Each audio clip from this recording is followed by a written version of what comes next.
July 27, 1944. Normandy, France. The countryside was alive with fire and steel. Smoke rolled across the hedgerows, artillery thunder echoed through the fields, and the air carried the metallic taste of war. Through the scope of a German Panther tank from the 2nd SS Panzer Division, the enemy came into view. An American Sherman lumbered forward, predictable, fragile, and easy victim. The gunner aligned his sight and fired. The 88mm shell screamed across the battlefield and punched clean through the Sherman's hull.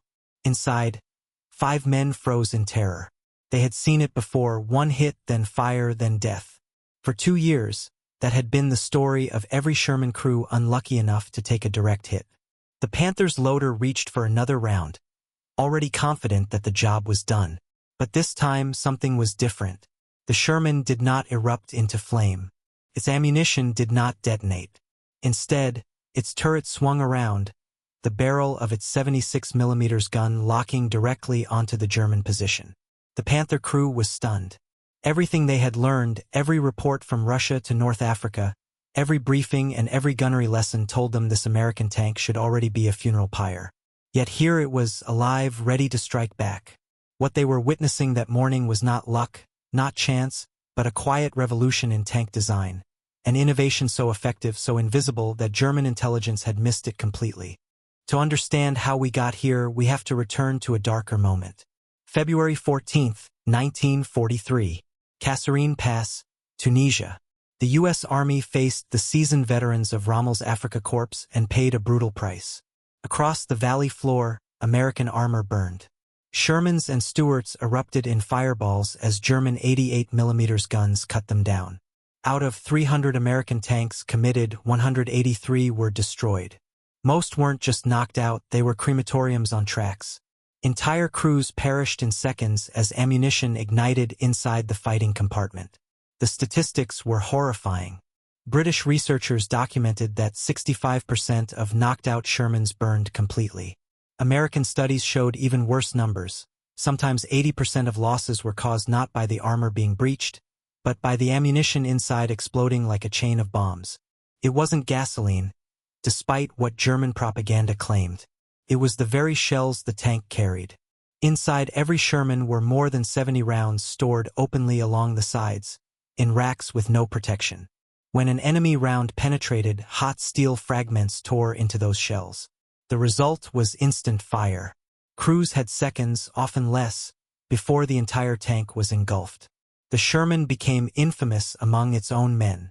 They called it the Ronson. Like the cigarette lighter, it lit every time. American engineers knew something had to change. Survival of crews and the future of armored warfare depended on it. In late 1943, during a routine tank board meeting, a DuPont chemical engineer suggested something radical.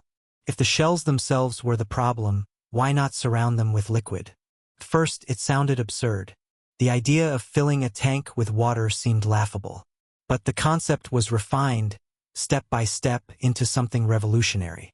Instead of open racks, ammunition would be placed in double-walled steel bins.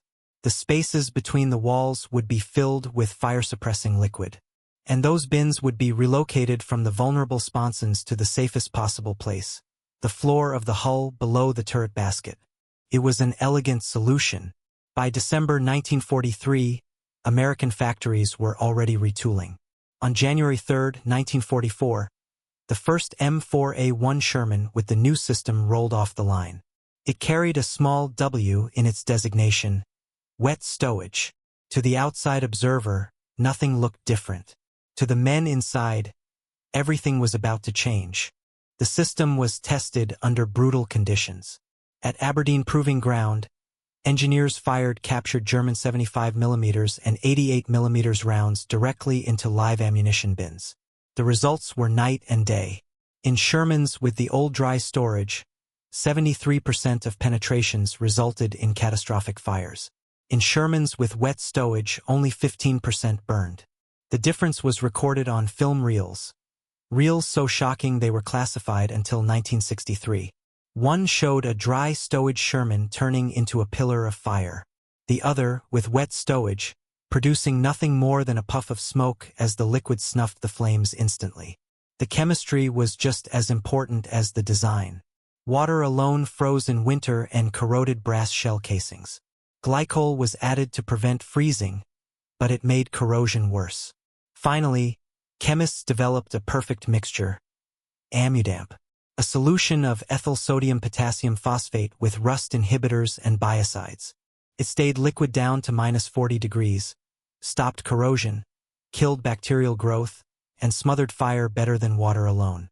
Each Sherman carried more than 30 gallons of this lifeline hidden beneath its floor. By April 1944, hundreds of these new Shermans had arrived in England. Yet their deployment was delayed. Concerns about training, logistics, and the new 76mm gun kept them from landing at Normandy on D-Day.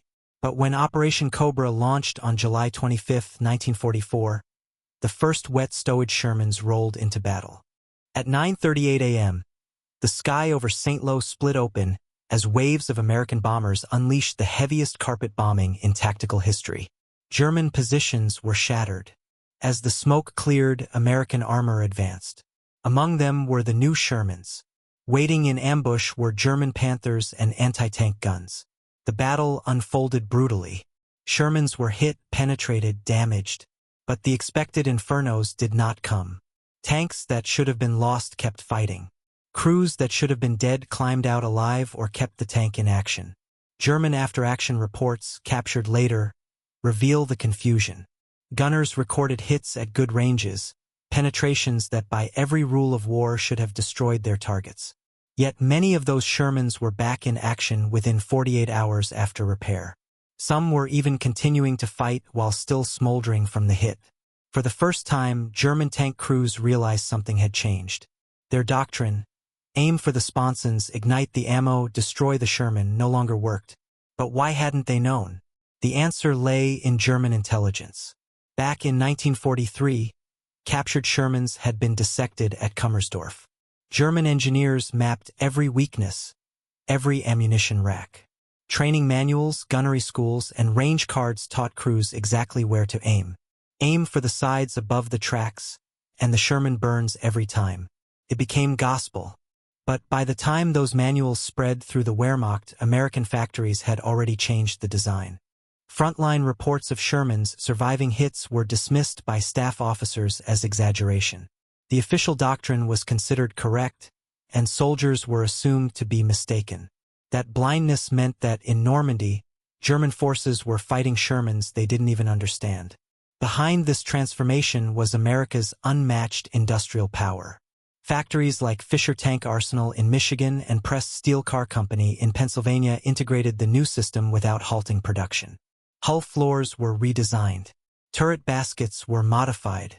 Hydraulic lines and electrical cables rerouted. By June 1944, nearly every Sherman rolling off American lines carried wet stowage. The impact was staggering. During Operation Cobra, American maintenance battalions reported recovering and repairing 67% of knocked-out Shermans. Tanks that once would have been lost forever were patched up and sent back into battle. Major General Maurice Rose's 3rd Armored Division advanced 100 miles in just 7 days, spearheaded by these new Shermans. German diaries captured in the aftermath describe the frustration. We hit them, they fall back. And yet, they return again.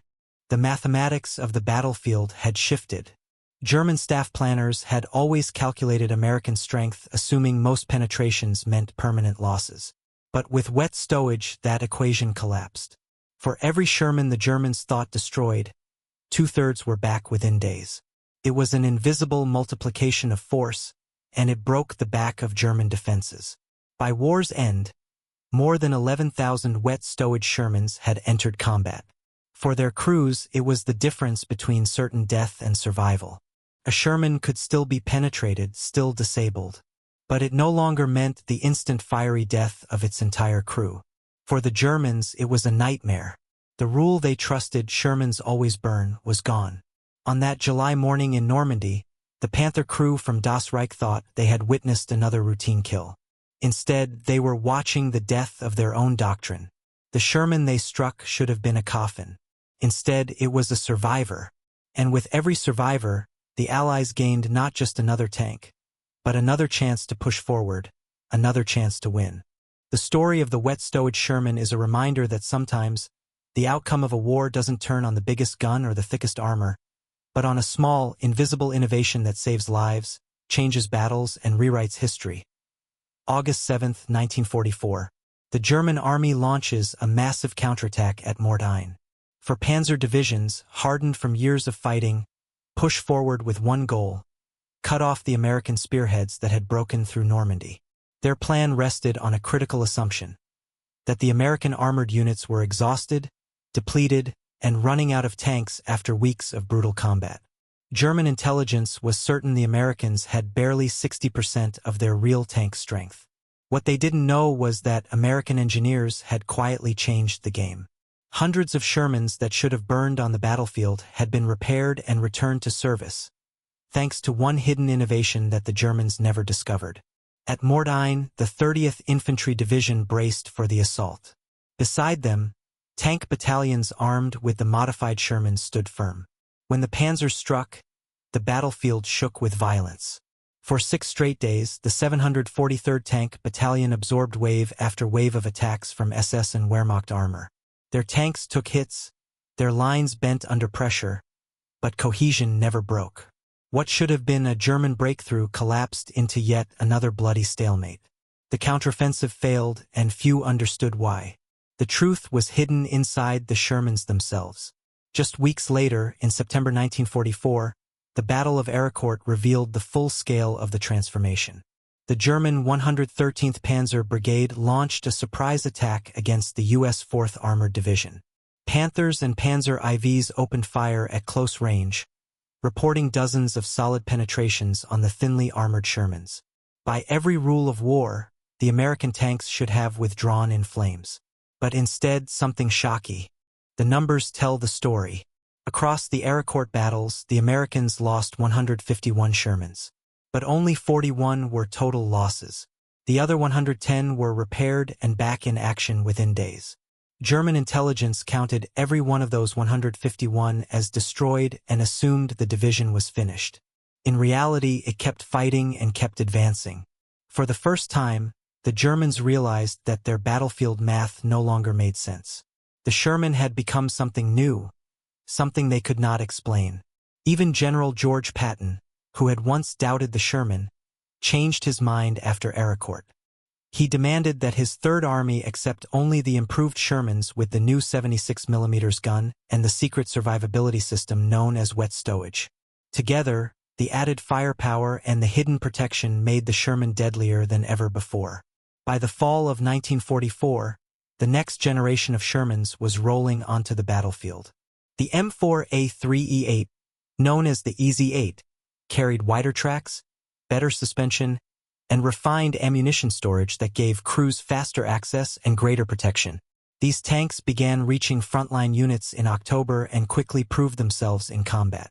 Then came the M4A3E2 Jumbo, a beast of steel with up to 6 inches of turret armor. Combined with the invisible shield of wet stowage, the Jumbo could take punishment that would have destroyed whole companies of older Shermans. By November, over 200 of these tanks spearheaded American assaults, smashing into German fortifications and surviving hits that stunned enemy gunners. And then came December 1944, the Ardennes offensive, Hitler's last desperate gamble in the West. German planners believed they could crush American armored reserves in a rapid strike. Their strategy depended on the old truth: Shermans burned when hit. But they were still fighting the Sherman of 1943, not the machine of 1944.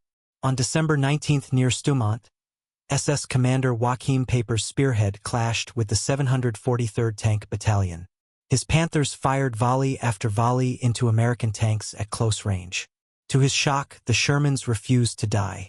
Even after multiple penetrations, they continued to return fire. In post-war interviews, Paper admitted his frustration. He could not understand why the Americans kept fighting after taking hits that should have killed them all. The 761st Tank Battalion, the famous African-American Black Panthers, proved this new reality again and again. In 183 days of continuous combat, they endured some of the heaviest fighting of the war. On November 19, 1944, Staff Sergeant Reuben Rivers Sherman took 2 direct hits. The shells pierced the hull, but the ammunition didn't ignite. Rivers, though wounded, kept fighting, his crew alive only because of the hidden protection inside their tank. For his courage, he was posthumously awarded the Medal of Honor. By early 1945, German troops were even capturing these modified Shermans in working condition. During Operation Nordwind, entire platoons of wet stowage Shermans fell into German hands. Crews drove them for days without ever realizing what made them different. The liquid-filled ammunition containers were invisible, unremarkable, and yet revolutionary. Germany's technical intelligence, once the pride of the Wehrmacht, was collapsing. Resources were focused on wonder weapons, rockets, jets, and fantasy projects, while the small, crucial innovation inside the Sherman went unnoticed. The results were devastating. Studies by the U.S. Army Operations Research Office after the war revealed the scale of the change. Before the modification, Shermans burned in 60 to 80% of all penetrations. With wet stowage, that number dropped to just 10 to 15%. The math was brutal. A tank battalion of 50 Shermans might take 30 penetrating hits. In 1943, that would mean losing 20 tanks in flames. In 1944, with wet stowage, maybe only 4 or 5 burned, the rest were repaired and sent back into battle. Multiply that advantage across hundreds of battalions and thousands of engagements, and the outcome of the war itself shifted. Historians now estimate that wet stowage prevented over 1,000 Shermans from burning, saving the lives of at least 5,000 crewmen. More than that, it kept entire armored divisions in the fight when German intelligence believed they had been destroyed. Time after time, German battle plans collapsed because they were based on obsolete data. Their calculations assumed the old Sherman, and every time they were wrong. Yet through all of this, not a single German commander wrote about the new survivability in their wartime diaries. Tank aces like Otto Carius and Ernst Barkmann, who destroyed dozens of Shermans, never mentioned any surprise at how many survived. Even private unit histories compiled after the war, accounts free from censorship, make no note of the change. The intelligence failure was complete. Why? The reasons were many. German analysts had studied only early Shermans, captured before the modification existed. By the time wet stowage arrived, Germany was on the defensive, with little opportunity for careful technical evaluation. Captured tanks were rushed into combat rather than tested. And perhaps most important, German overconfidence blinded them. They believed their technology was inherently superior, so why bother studying American machines too closely? The modification was invisible. No new silhouette, no strange design features. Just a subtle change inside the hull that no one thought to investigate. And in that invisibility lay its greatest strength. The lesson is clear. In war, not every victory comes from a revolutionary new weapon. Sometimes the quiet, practical fix, the change that saves lives and keeps soldiers fighting, can be more decisive than any wonder weapon. The Sherman's wet stowage system didn't just reduce fires by 75%.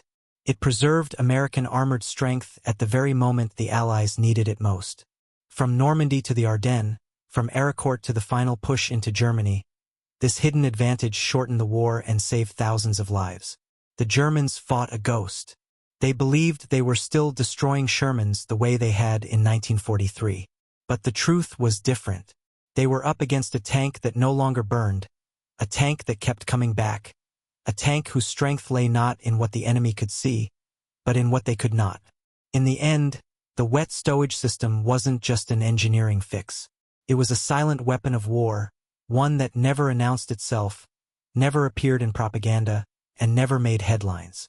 But across the battlefields of Europe, it changed the balance of power. And perhaps the most remarkable part of all, Germany never realized it until it was too late.